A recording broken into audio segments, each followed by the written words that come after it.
Deus amado, nos colocamos mais uma vez nas suas mãos, Senhor, pedindo o poder do seu Espírito para nos dirigir, para falar o que nós precisamos ouvir. Toma-nos segundo a sua graça, em nome de Jesus, amém. Abre a Bíblia comigo em Atos, no capítulo 6. Atos capítulo 6.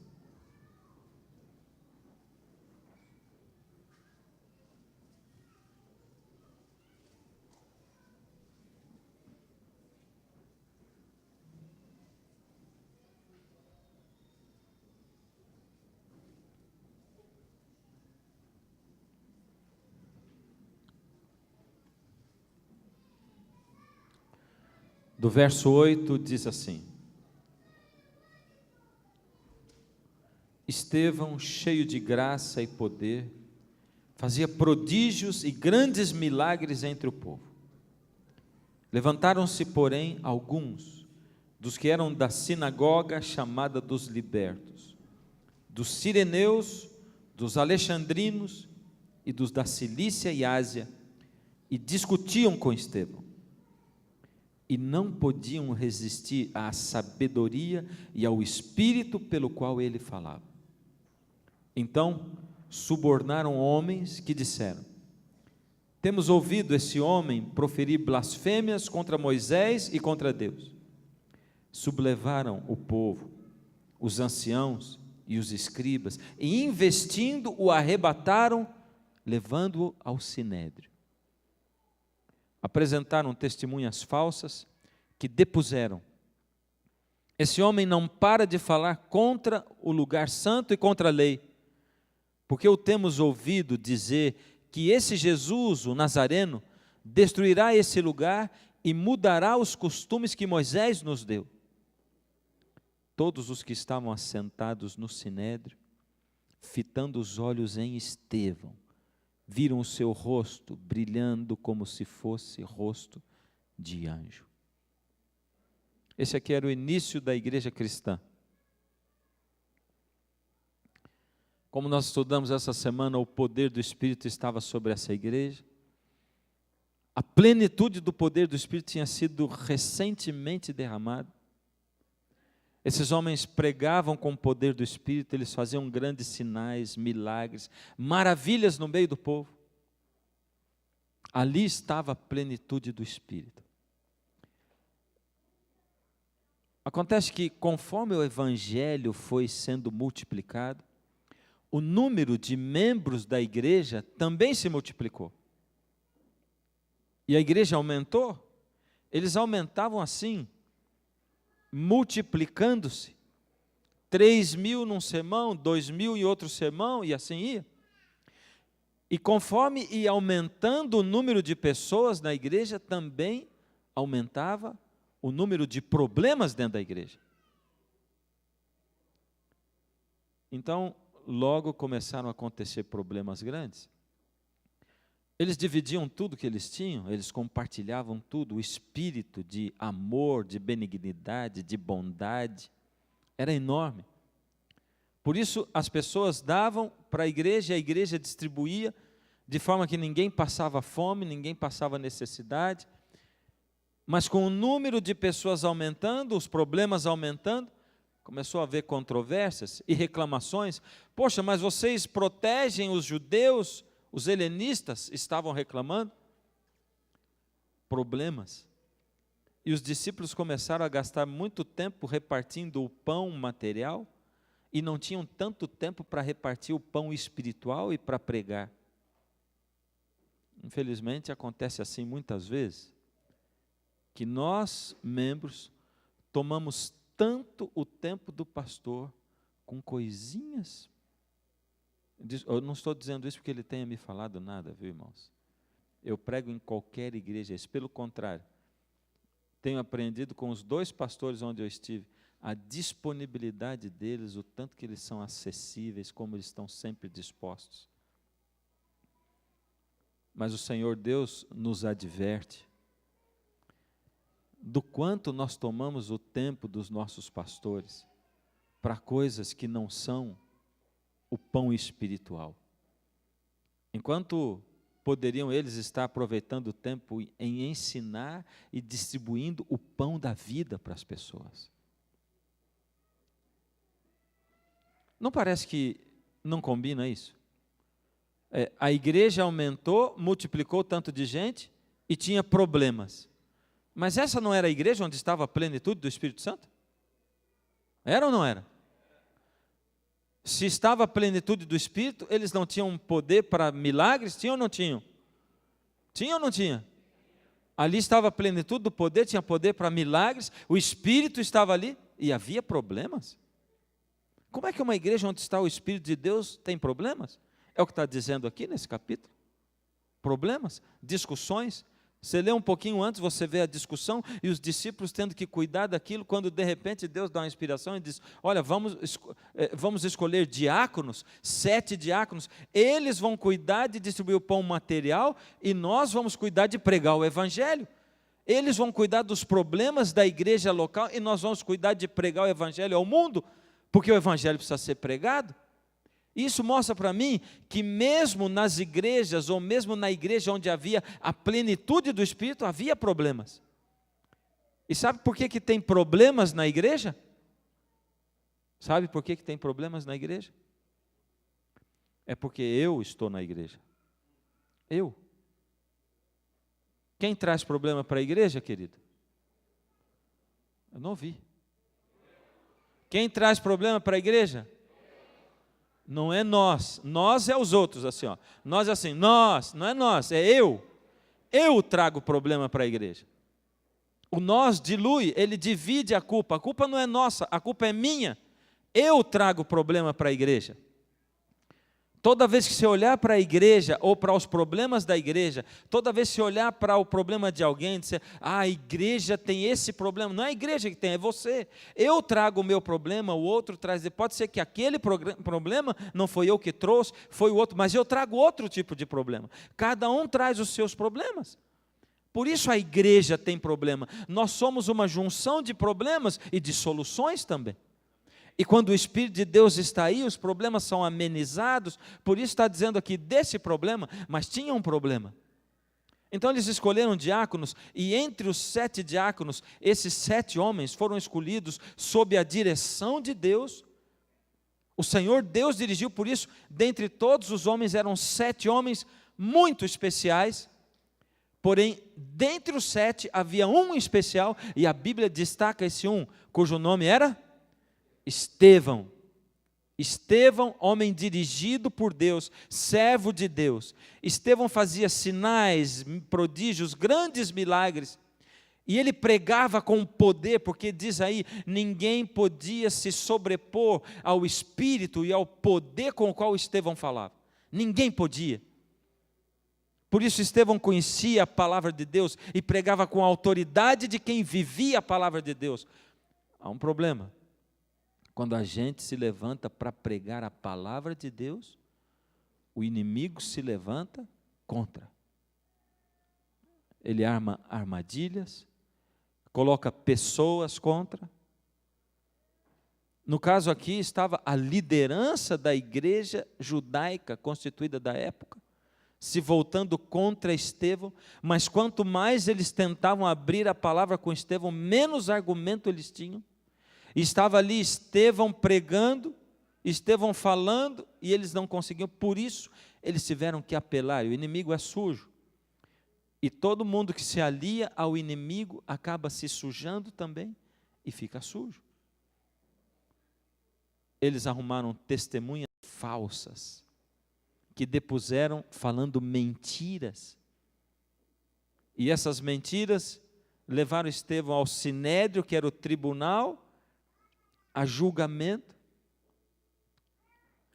e a igreja de poder começou a orar pelo homem de poder, o pastor de poder Estevão. Essa é uma receita infalível, não é? Um homem de Deus, a igreja de Deus, o homem de Deus tem problema, a igreja de Deus ora por ele, isso quer dizer que o problema será resolvido. Certo ou errado? Certo ou errado? Estevão foi absolvido? O que aconteceu com Estevão? Estevão foi condenado. Mas não é assim que a gente espera? Bom, eu tenho um problema, eu entreguei minha vida a Deus, eu oro, Deus vai resolver os meus problemas. Estevão foi condenado, e condenado à morte por apedrejamento. Você já parou para pensar como deve ser uma morte por apedrejamento? Para a pessoa morrer, não são pedrinhas, são pedras grandes. E essas pedras têm que bater em lugares vitais, principalmente na cabeça. Agora você imagina em praça pública, pessoas segurando pedras enormes, muita gente. Como deve ficar a face dessa pessoa? Como é uma morte lenta e dolorosa, uma das piores mortes que tinha no Antigo Testamento, morte por apedrejamento, até a pessoa perder os sentidos e morrer depois, traumatismos cranianos tremendos. Estevão foi arrastado para a praça pública, e a igreja de poder orando para que Deus na última hora, Senhor, ele é um homem de poder, ele prega o evangelho como ninguém, ele tem argumentos como ninguém, ele pode arrastar multidões, Senhor, livra o Estevão, o pastor Estevão, livra o diácono Estevão por misericórdia. E eles oraram, mas Estevão foi sendo apedrejado e morrendo e desfalecendo e perdendo as forças, até que antes de morrer, Estevão faz uma oração. E a oração dele é mais ou menos assim: Senhor, perdoa porque eles não sabem o que eles estão fazendo. Quando aqueles homens ouviram isso, apedrejaram Estevão mais forte. E ele ainda diz: eu vejo o céu aberto e o Filho de Deus sentado à direita do Pai. E aí eles apedrejaram com mais força ainda: Senhor, perdoa. Como é que algum ser humano é capaz de fazer uma oração dessa? Ele não estava fingindo, ele não estava pregando. Aquilo ia no fundo da alma dele, porque estava sendo injusto. Você já foi injustiçado alguma vez? Já foi? Eu, uma vez, fui injustiçado por um policial. E no Brasil você não tem a quem recorrer, mas eu conhecia um coronel da Polícia Militar, um coronel comandante da Polícia Militar, e o meu desejo era ligar para esse coronel e acabar com esse policial. E eu vou dizer para vocês assim, eu não fiz, mas eu me segurei muito para não fazer, porque me humilhou publicamente, sem nenhum motivo e sem nenhuma razão. Quando você tem a razão e você é humilhado, você deseja intensamente humilhar a outra pessoa e que ela tenha o troco, é ou não é? Estevão, ele teve testemunhas falsas depondo contra ele, num tribunal que não era um tribunal justo, foi condenado à morte, estava sendo apedrejado, uma morte dura, cruel e sangrenta, e ainda dos lábios dele conseguem sair palavras como: Senhor, perdoa porque não sabe o que fazem. Quem tinha orado assim só? Senhor Jesus. E para a gente não correr o risco de pensar assim, ele orou assim, mas ele era Jesus. Para a gente não correr esse risco, Deus colocou na Bíblia a história de Estevão, onde um homem, um ser humano, é capaz de exercer para outro ser humano uma graça tão grande, tão maravilhosa, abrangente e poderosa, como essa graça que Estevão exerceu com aqueles que o estavam apedrejando. Um ser humano capaz de perdoar nessa abrangência, de exercer graça para com outro ser humano. Que graça maravilhosa é essa? Só o Senhor Jesus foi capaz de proferir isso. Não é maravilhoso a gente receber uma graça como a graça do Senhor Jesus para nós? É ou não é? Nem sei se é, porque nem responder você não respondeu, né? Uma vez eu estava em casa, e era mais ou menos 3 horas da manhã quando o telefone tocou. E quando o telefone toca de madrugada não é coisa boa. Do outro lado da linha, uma mulher chorava desesperadamente. Ela chorava tanto que eu não conseguia nem entender quem estava falando. Ela só dizia assim: pastor, o meu menino morreu, pastor, o meu menino morreu. Eu preciso que o senhor faça o funeral, vai ser amanhã, 10 horas da manhã. Pastor, por favor, pastor, me desculpa, o meu menino morreu. Ele morreu baleado, 10 tiros nas costas, pastor. O meu menino morreu, me desculpa, pastor, eu preciso que o senhor faça o funeral. Desculpa, viu, pastor, desculpa. Irmã, por que você está me pedindo desculpa? Eu conhecia o menino dela. O menino dela foi criado na igreja. Cantou no coral infantil, fez parte da escola sabatina, aprendeu as historinhas da Bíblia, mas quando ele chegou na adolescência, ele decidiu que Deus não era suficiente para ele, se envolveu com amizades do mundo, com companhias do mundo e namoradas do mundo, e entrou no mundo. Facilmente e rapidamente ele entrou no mundo das drogas. Ele era membro de uma família muito, muito pobre, por isso ele não tinha dinheiro para comprar drogas. E ele se viciou em drogas. Por isso, para ter drogas, ele começou a vender drogas. E ele tinha talento para a coisa. Ele se tornou o traficante mais influente da região, com apenas 18 anos de idade. Naquela madrugada, o filho dela tinha sido morto, baleado pelas costas, morto por uma outra gangue que disputava o domínio das drogas na região. 10 tiros pelas costas. Por que você está me pedindo desculpa, irmã? O pastor pensa que eu não sei a dificuldade na qual eu estou colocando o Senhor. O que o Senhor vai dizer amanhã no funeral do meu filho? O senhor vai abrir a Bíblia e vai dizer assim que o senhor espera que Jesus daqui a pouco vai voltar e vai dar a palavra de ordem e que a sepultura do meu filho vai se abrir e ele vai ressuscitar? O senhor não vai ter o que dizer no funeral do meu filho amanhã, pastor. Por isso eu estou pedindo desculpa ao Senhor. Eu estou colocando o Senhor numa furada, numa enrascada. Me desculpa, pastor. Eu digo: irmã, para de pedir desculpa. O que eu vou falar amanhã lá no funeral do seu filho é exatamente isso que você falou. Que o Senhor Jesus vai voltar e Ele vai dar a palavra de ordem, e eu vou dizer que eu espero que a sepultura do seu menino se abra e que ele ressuscite para a salvação. Como, pastor? Irmã, o ladrão na cruz, ele escancarou a porta da graça.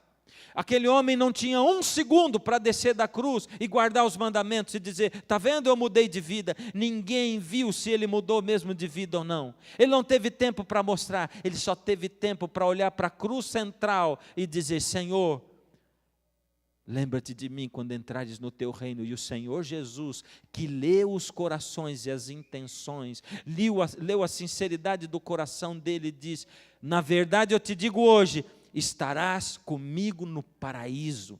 Irmã, eu não sei quanto tempo o seu filho teve.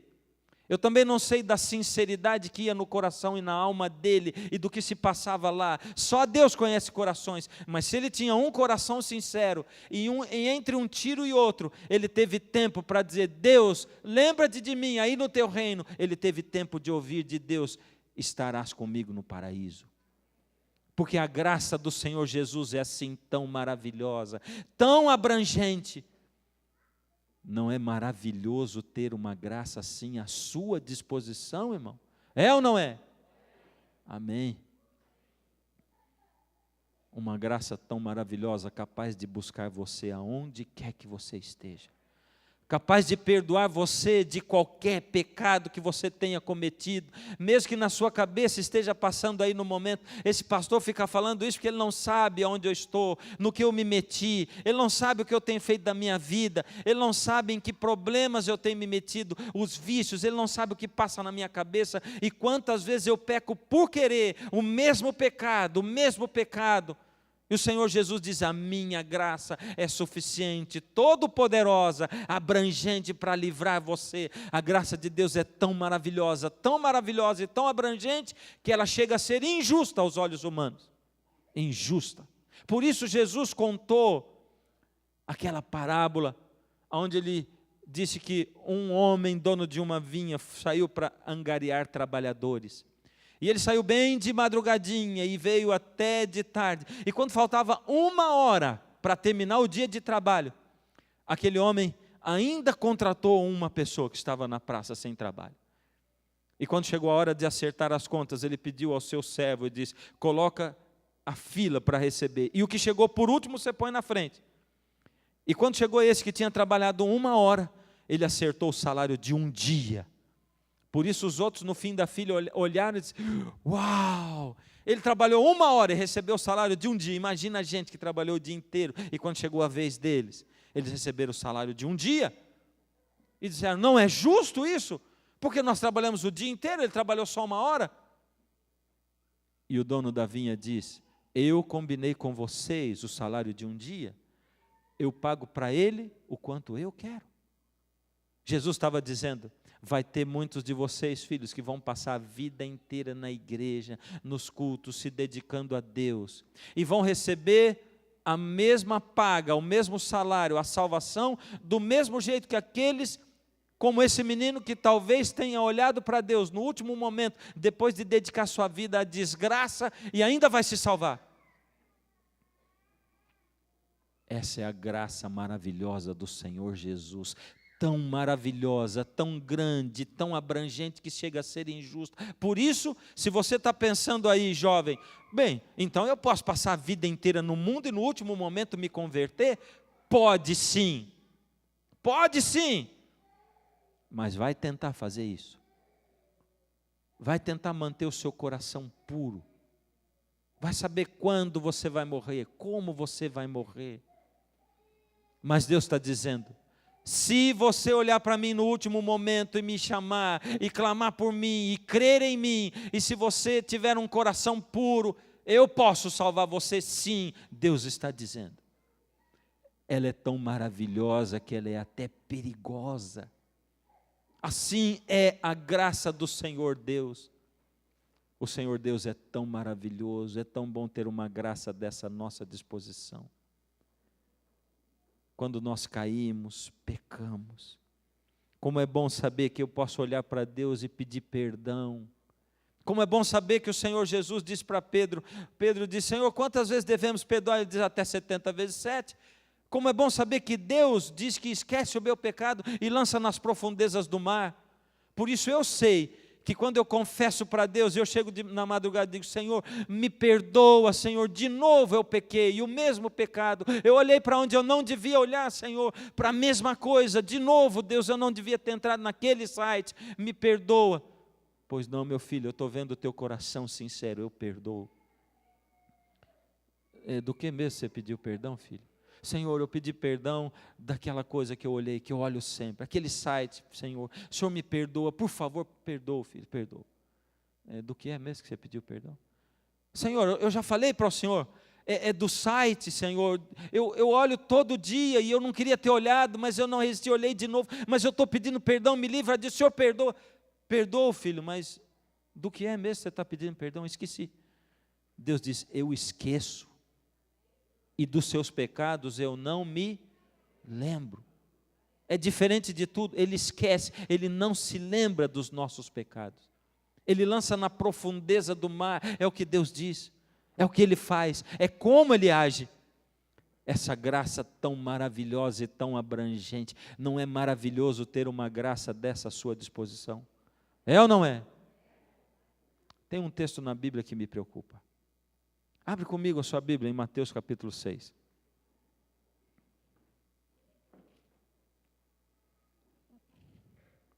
Ele é um texto tão conhecido que com certeza a gente não precisava nem abrir a Bíblia, por isso eu vou pedir para todos repetirem comigo. Todo mundo sabe de cor. Do verso 9 em diante. Os discípulos pediram para Jesus ensiná-los a orar. Ensina como orar. E aí diz, portanto, vós orareis assim. Falem comigo, todos. Pai nosso que estás nos céus. Venha o teu reino. Faça-se a tua. O pão nosso de cada dia.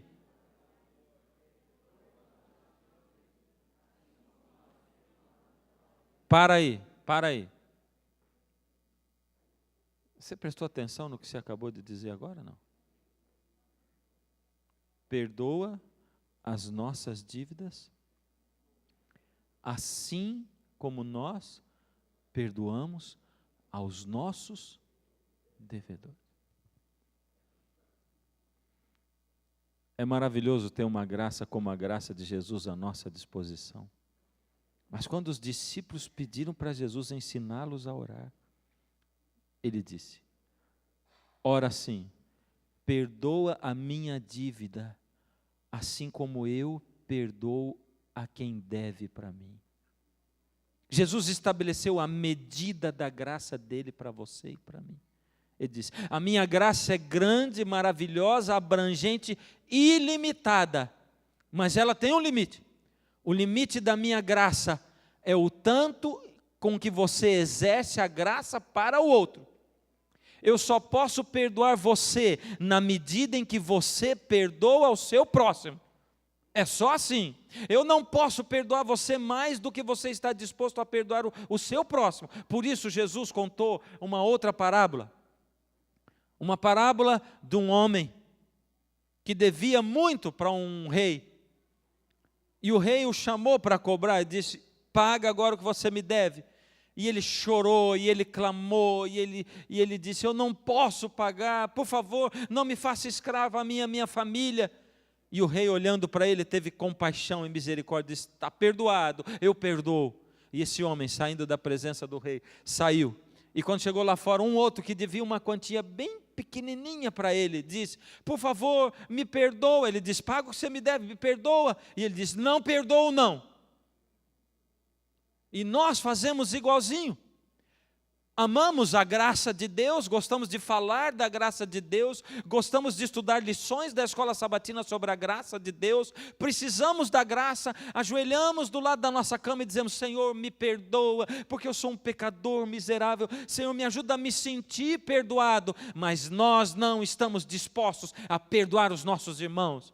Por isso a gente entra na igreja e não consegue, não suporta olhar para a cara de um, para a cara do outro. Às vezes tem gente que muda de igreja porque não pode estar no mesmo lugar que a outra pessoa. Sempre o culpado é o outro. É sempre ele que atinge a minha vida. Sempre.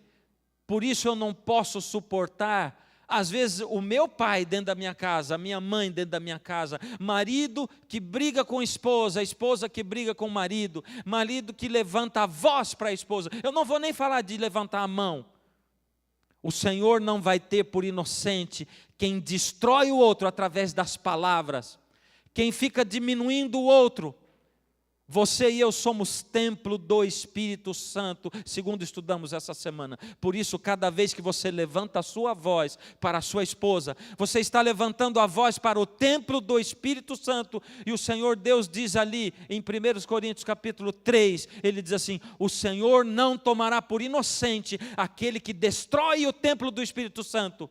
Se você coloca a mente, a honradez da sua esposa abaixo, diminuindo com palavras, dizendo: você não presta para nada, você não serve para nada, você é inútil, o Senhor Deus não terá você como inocente por levantar a mão, a voz contra o templo do Espírito Santo. O Senhor Deus não tomar por inocente aquele que não perdoa o seu próximo, aquele que não consegue suportar o seu próximo. Eu fui pastor de uma igreja, e ali tinha um camarada chamado João, e o cunhado dele chamado Roberto. Um dia, o João chegou na casa da irmã dele, que era casada com o Roberto, e os dois estavam brigando, discutindo muito forte.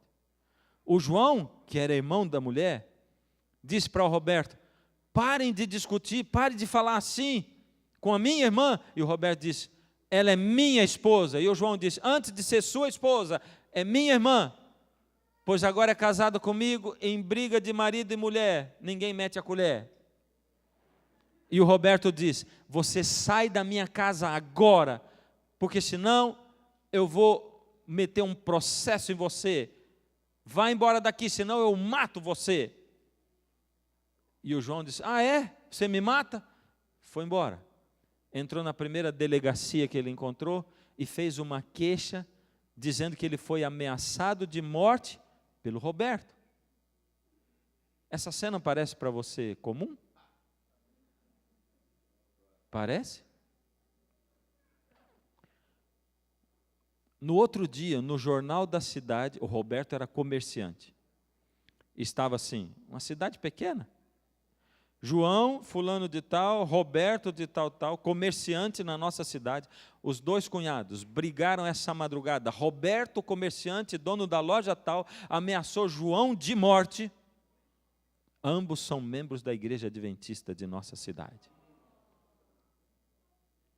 Até aqui estava tudo bem, não é? Agora, quando diz que é membro da igreja adventista, aí é o problema, não é? Os outros não podem saber aquilo que eu estou fazendo, não é? Eu posso fazer, desde que ninguém saiba. Só Deus e os anjos e o universo inteiro, menos a cidade. O Roberto fez, na mente dele, construiu um plano. A minha vida vai ser vivida para desgraçar a vida do João. É o que eu vou fazer da minha vida. E fez isso. Ele separou da esposa, a irmã do João, casou com uma outra mulher, depois se casou com a outra, depois começou a viver com outra, depois com outra. Ele teve várias mulheres. Ele saiu da igreja, mas ele fez um propósito da vida dele, desgraçar a vida do João. Quando eu cheguei para ser pastor da igreja, fazia 20 anos que isso tinha acontecido.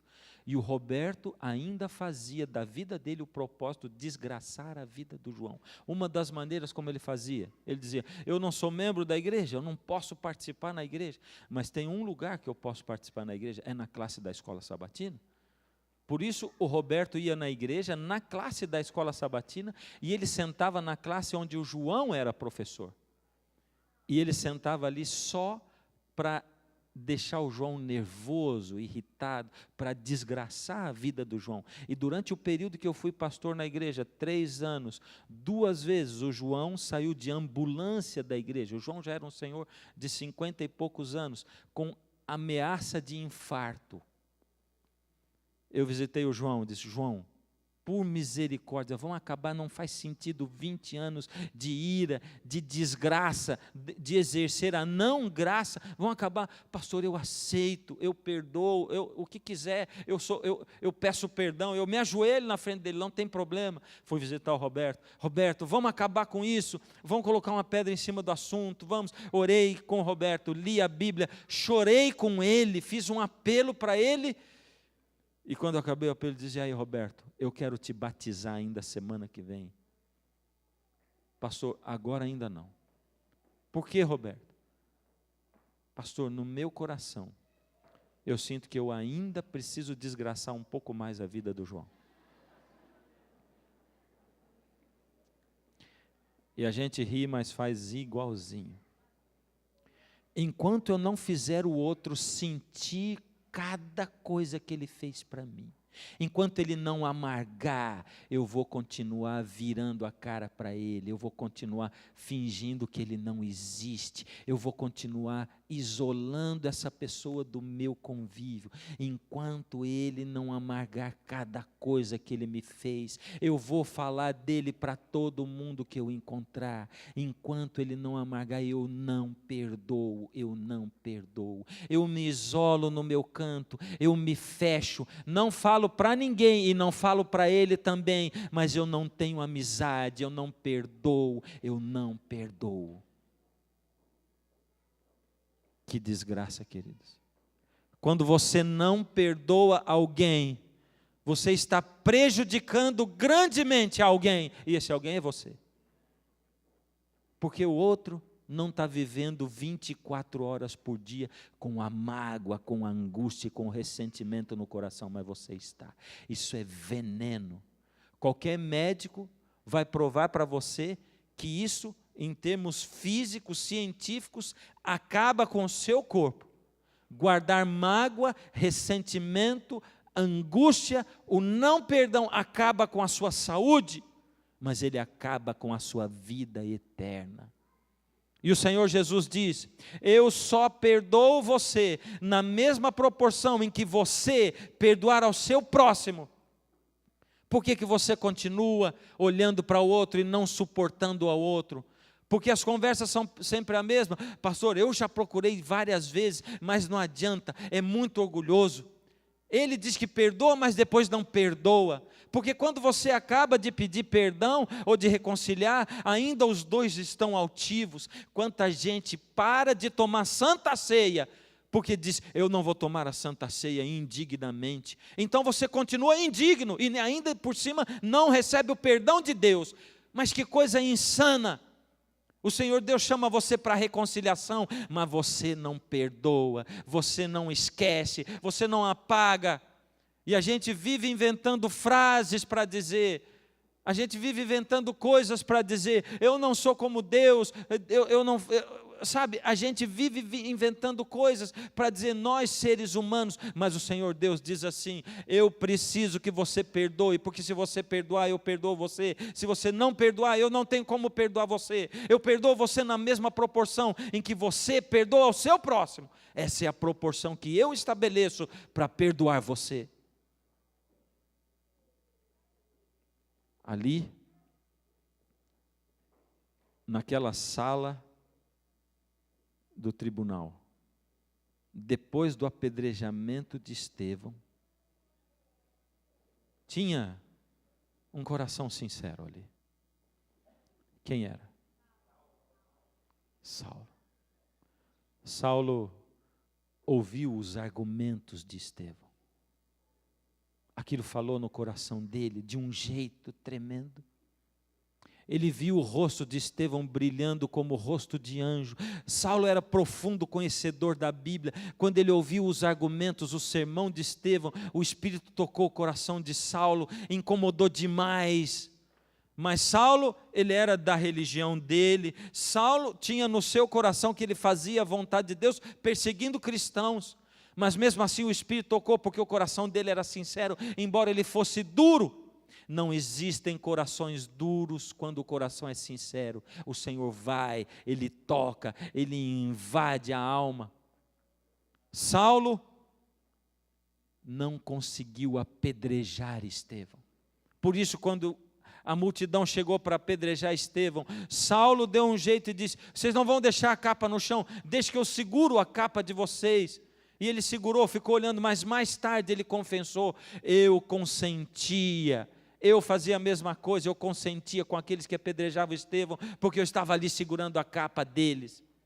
Saulo estava ali e a mente dele, o Espírito tocando. Saulo não conseguiu dormir aquela noite inteira. No dia seguinte ele foi falar com os maiorais dele, e Saulo diz, escuta, vocês não ouviram o sermão dele?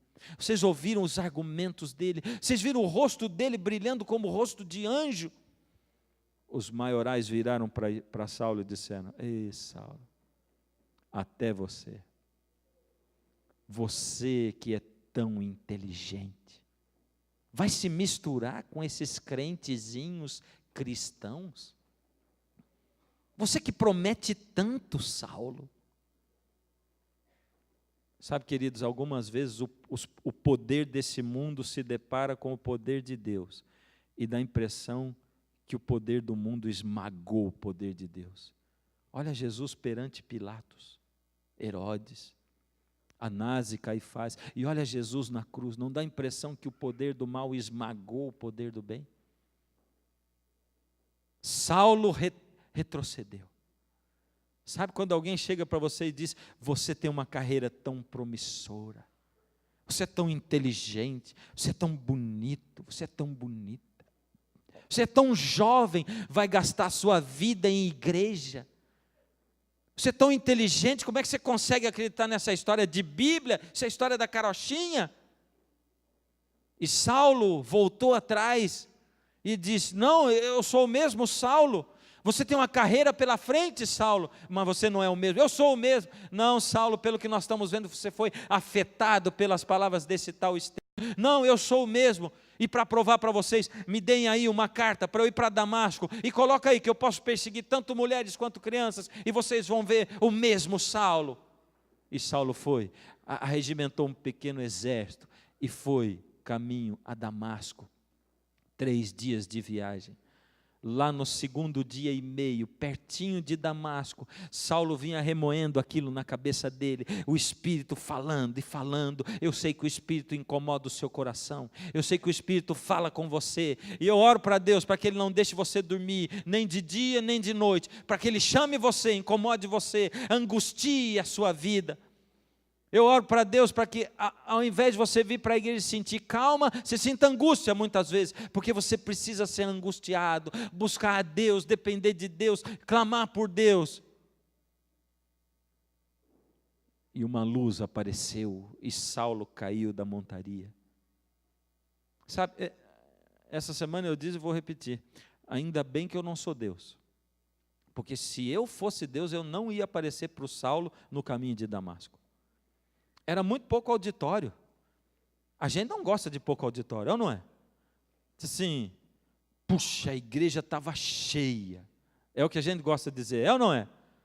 Ninguém gosta de dizer assim, tinha metade, mas era de pessoas sinceras. Pô, eu quero a igreja cheia.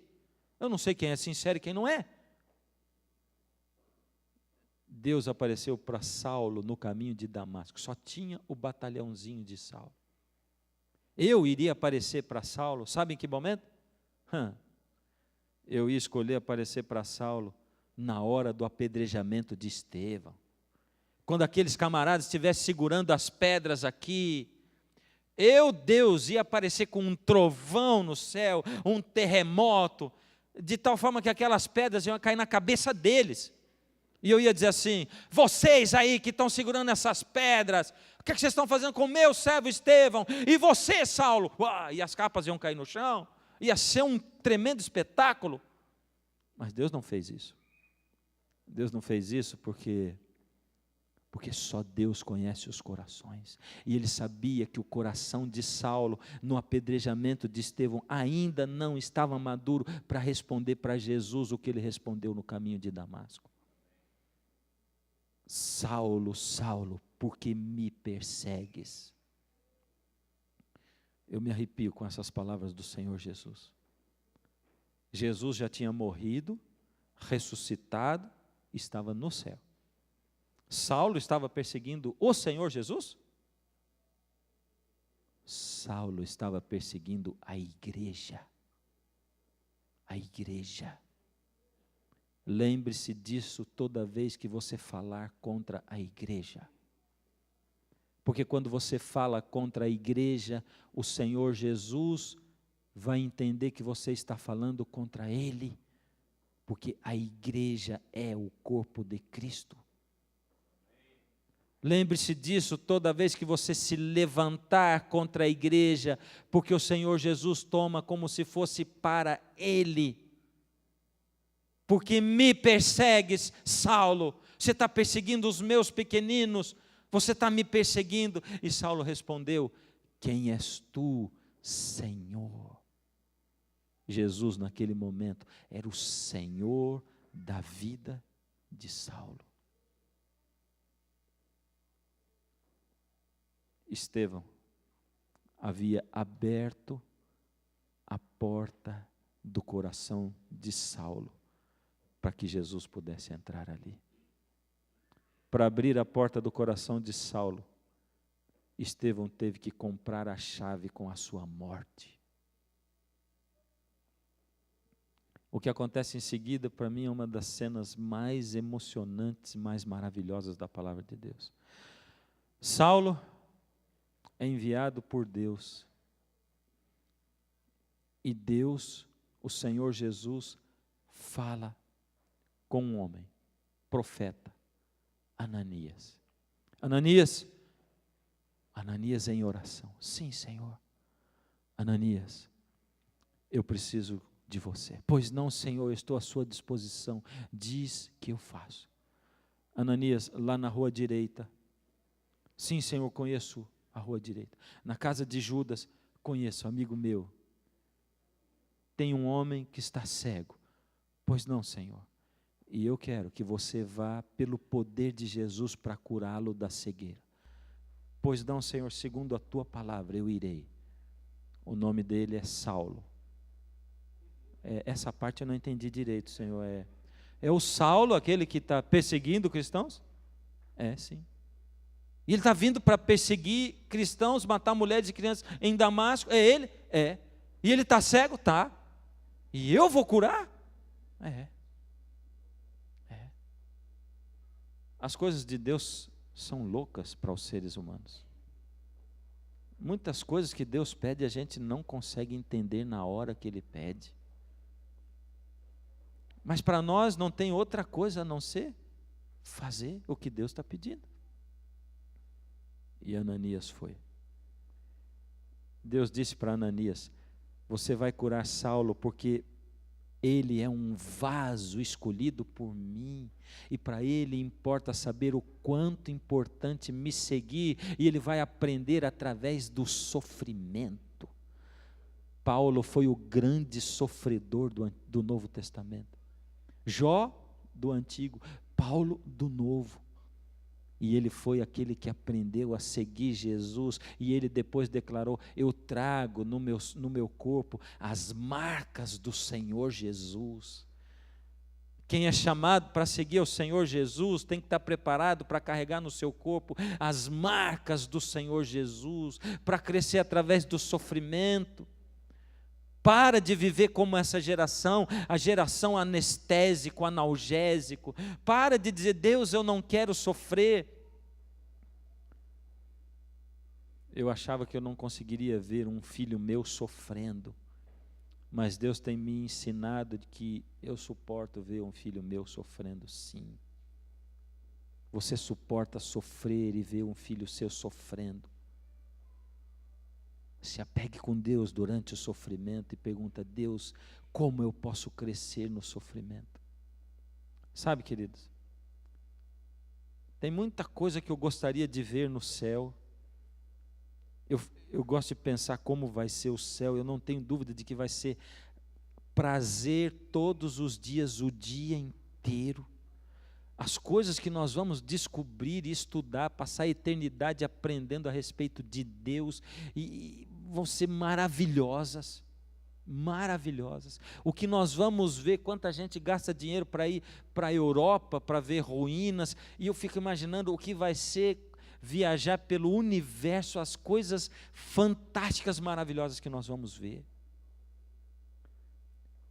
Tem um monte de gente que marca encontro debaixo da árvore da vida. Eu não estou marcando encontro com ninguém debaixo da árvore da vida. Já chega às filas da terra, vai ter uma fila tremenda lá, vai estar todo mundo lá, né, pastor? Nas primeiras semanas principalmente. Mas tem uma coisa que eu quero ver. Eu sou esquecido, eu estou pedindo a Deus para me transformar e me fazer lembrar logo em seguida.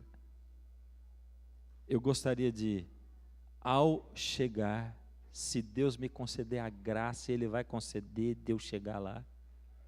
Ao chegar, eu vou ficar atento para ver ou Saulo ou Estevão.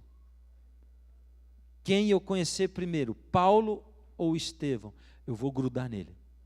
Porque eu quero assistir o encontro no céu entre Paulo e Estevão. Porque eles vão se encontrar lá. Sabe por que eles vão se encontrar?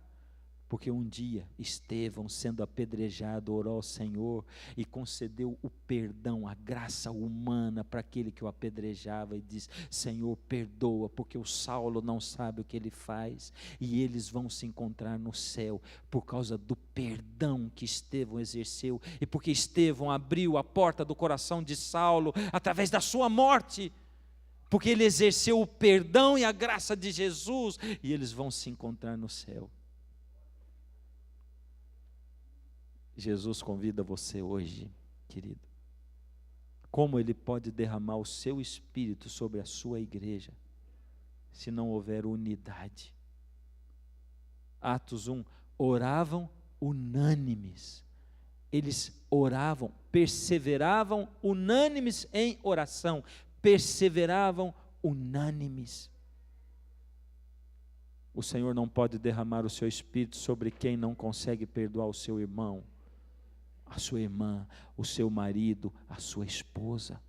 O Senhor não pode derramar o seu Espírito sobre aquele que não consegue perdoar o outro membro da igreja, não consegue perdoar a liderança da igreja, não consegue perdoar o pastor da igreja. Por isso eu tenho que sair daqui deixando o seu coração limpo da mágoa, do ódio e do não perdão.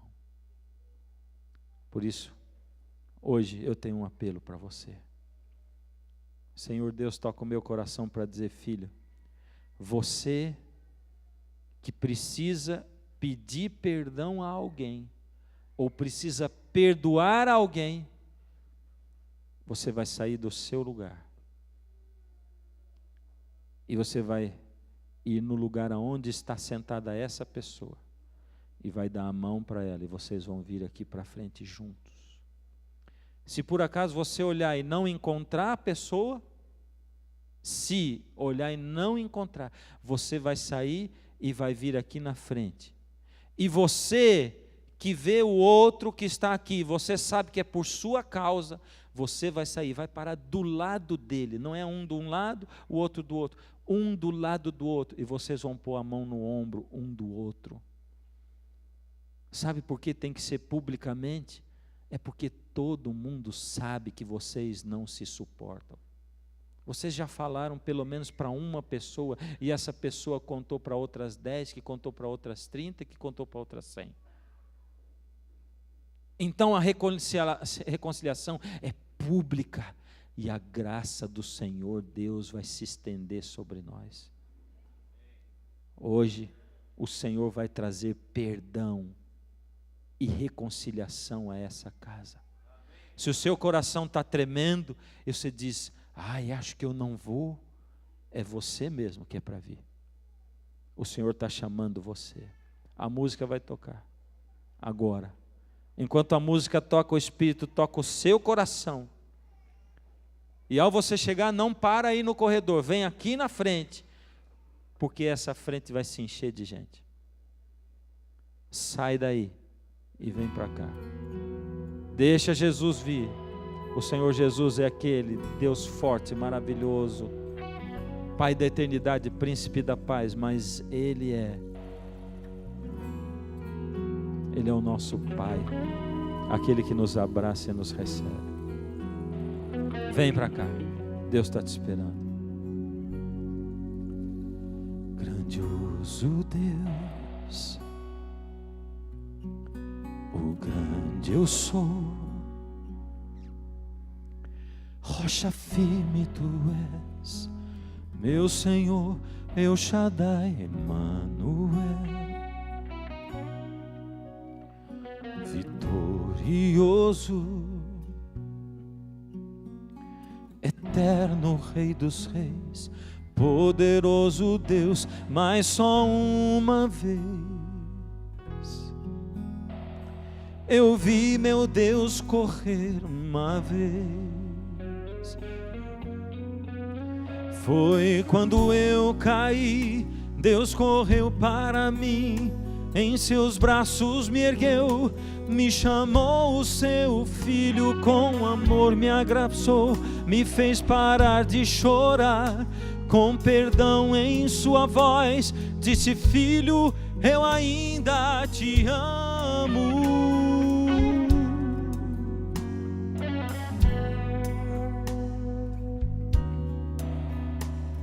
O meu Deus correu para mim, eu deixei, eu sei, quebrei seu coração,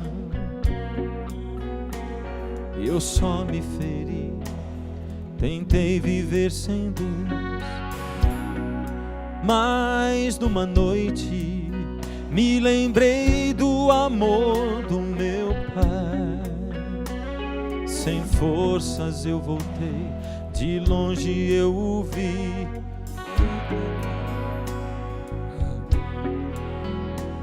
Eu vi meu Pai correndo pra mim.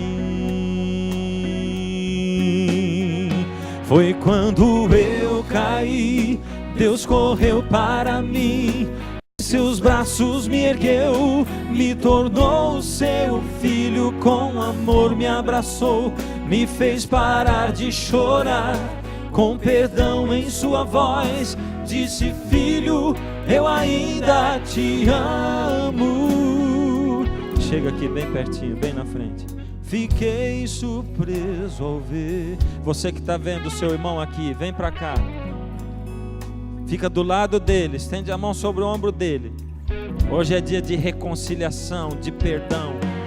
Não fica em pé aí não, vem aqui na frente. Aqui na frente, aí é fácil. Eu não quero ver a igreja inteira em pé aí não, é aqui na frente. Reconciliação pública, aqui.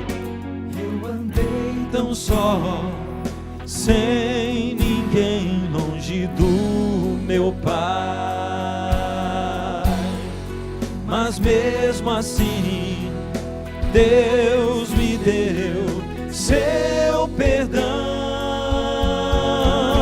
Foi quando eu caí, Deus correu para mim, em seus braços me ergueu, me tornou seu filho, com amor me abraçou, me fez parar de chorar, com perdão em sua voz, eu senti o seu amor. Sim, eu caí, correu pra mim, em seus braços me ergueu, me tornou seu filho, com amor me abraçou, me fez parar de chorar, com perdão em sua voz, disse filho,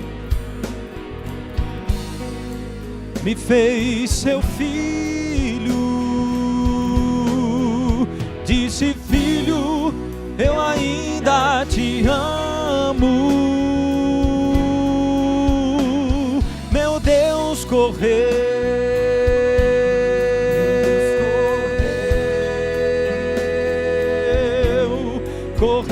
pra mim.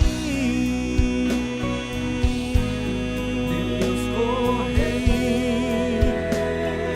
veio até mim.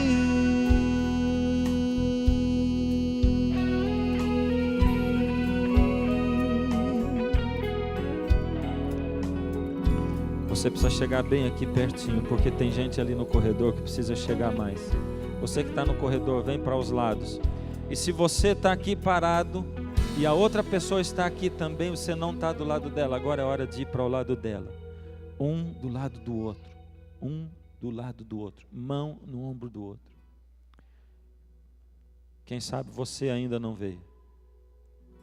A oportunidade acaba agora. Se você está pensando, depois eu procuro. Não, eu resolvi, mas eu procuro depois. Você está ouvindo a voz do diabo falando no teu ouvido, porque você não vai procurar coisa nenhuma. Agora é a hora, agora é a chance. E esse é o último momento. Eu vou dar 2 minutos de relógio para você chegar aqui. Você não pode sair daqui, porque quando vai ter uma outra oportunidade dessa para você? Enquanto você vem, eu quero dizer um negócio para você que está na frente. A primeira coisa que o diabo vai dizer para você é o seguinte: agora, quando sair daqui, você continua reparando nele para ver se ele mudou mesmo ou não. É o diabo que está falando. Você não vai nem olhar nada, nem saber se mudou ou não. O que interessa é você. É você. Vai tratar como se nunca tivesse acontecido nada. Vai perdoar e vai esquecer. Você vai dizer: Senhor, o Senhor me promete a natureza de Cristo na minha vida, por isso o Senhor vai me fazer esquecer, eu não vou lembrar mais. É isso. Vai esquecer. Você precisa perdoar alguém que não está aqui, ou pedir perdão para alguém que não está aqui hoje? Você pode se levantar no seu lugar agora. Ao se levantar, você vai assumir um compromisso de a primeira coisa que você vai fazer ao chegar na sua casa é telefonar para essa pessoa. E vai dizer: eu estou ligando para você, porque eu preciso te pedir perdão. Mesmo que você tenha que perdoar, que foi o outro que pisou em você, pede perdão você, a iniciativa é minha, eu quero te pedir perdão. Eu devo ter magoado você, porque o nosso relacionamento não está bom. E eu quero te pedir perdão porque eu te magoei. Você é importante para mim. Eu quero estar reconciliado com você. Tem ainda alguém que precisa se libertar do fardo e da prisão do não perdão? Falta só 30 segundos dos 2 minutos que eu dei. Meu relógio está marcando direitinho isso.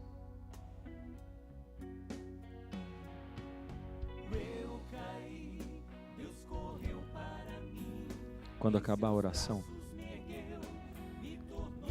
ao invés da gente sair correndo, vocês vão gastar um tempinho falando no ouvido um do outro, terminando a conversa, se abraçando e fazendo uma oração juntos, vocês aí, tá bom? Deus amado, estende a tua mão sobre essa igreja e sobre os seus filhos, Senhor. Tanta gente boa, Senhor, tantos filhos queridos seus. Ainda continuamos com a nossa cabeça dura, teimosos, orgulhosos. Precisamos da sua graça e da natureza de Jesus sobre nós, Senhor. Coloca, Senhor, o amor de Jesus, o perdão de Jesus. Ó Senhor, o que seria do Novo Testamento sem os escritos do apóstolo Paulo? Eu tenho certeza que naquele dia da morte de Estevão, a sua igreja não entendeu porque Estevão morreu. Mas ele morreu para abrir o coração de Paulo. E aí está, Senhor, o Novo Testamento com o grande organizador da ideia teológica, Paulo, que um dia foi perdoado por Estevão.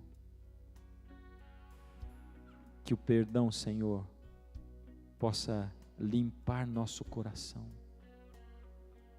para a final descida do Espírito Santo a cada dia, em nome de Jesus, amém.